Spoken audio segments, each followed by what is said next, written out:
Alors l'article 1 confirme ce que nous dénonçons depuis des années. Les macronistes, d'ailleurs je leur souhaite un bon retour après ce week-end prolongé, les macronistes qui se complaisent à nous donner des leçons en compétences ou en responsabilité, à marteler que seuls sont capables de gérer un budget pour l'État ou pour la sécurité sociale, ceux-là même ont vidé les caisses de la Sécu. La loi de financement de la sécurité sociale pour 2024 prévoyait un solde de 10,5 milliards.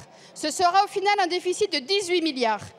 Nous entendons déjà depuis plusieurs semaines la sempiternelle petite musique d'envolée incontrôlée des dépenses.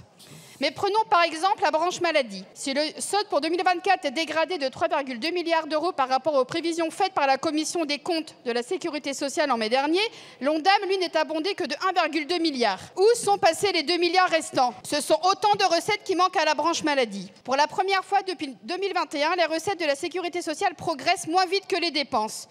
Le gouvernement a encouragé la prolifération des exonérations et niches fiscales qui ont bénéficié aux plus riches et aux grandes entreprises en attendant que la majorité des citoyens les compensent en payant la TVA.